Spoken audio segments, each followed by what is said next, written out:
Hello, everyone. This video will be addressing the difference between essential and non-essential clauses for our focus on AP Style Book and grammar for the day.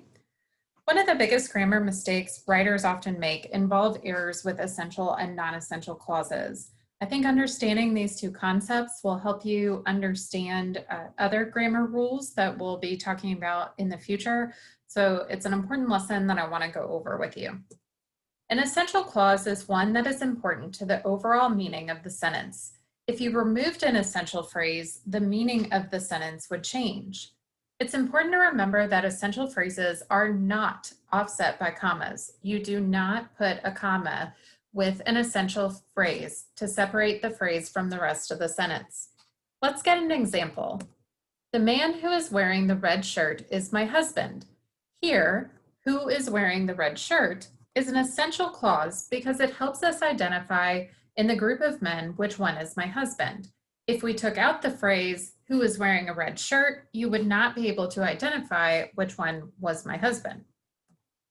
A non-essential clause is the opposite. It is meant to give additional detail about the sentence, but it does not affect the meaning of the sentence overall. If you removed a non-essential phrase from a sentence, its meaning would still remain the same. You do offset a non-essential phrase by placing commas either before, after, or around the phrase, depending on where the non-essential phrase is located. Here's an example of a non-essential clause. Skylar had her first day of school wearing a pencil dress and purple sandals. If I took away the phrase wearing a purple dress and purple sandals, you would still understand the meaning of the sentence. The non-essential clause just provides you my daughter's fashion choices for that moment, not really the meaning of the sentence. Here's another example. My father, Chuck, loves his granddaughter, Skylar. I only have one father, so by giving you his name, I have only given you additional details, his name. I haven't changed the meaning of the sentence. But my dad has more than one granddaughter since my brother has 3 girls. Therefore, it's essential that I give my daughter's name Skylar, since I could be referring to any of his other granddaughters. Although, let's face it, he loves all of them. But still, for this sentence, we need to not offset Skylar because it's an essential phrase, while we can offset Chuck with my dad's name in commas because it is a non-essential phrase. It's important that you understand the difference between these phrases because using them improperly can change the meaning of a sentence. Let's use an example of why this distinction is important. Here's an essential phrase. Musicians who sell millions of albums should make millions of dollars. This seems to track logically. If you're T Swift and you sell millions of albums, you're likely going to make millions of dollars. But what if we offset the phrase who sell millions of albums as a non-essential phrase?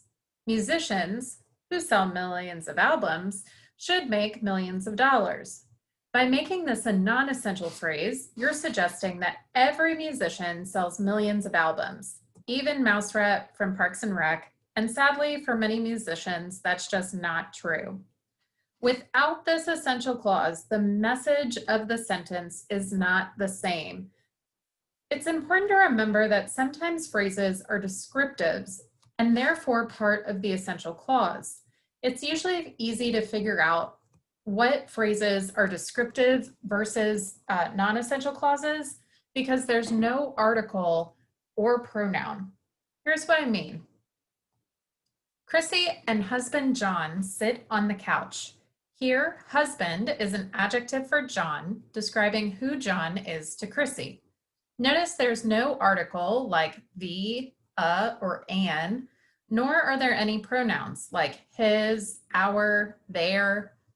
That's a good clue that husband here is descriptive and therefore should not be offset by commas because it's part of the essential phrase. Meanwhile, the sentence, Chrissy and her husband, John, sat on the couch.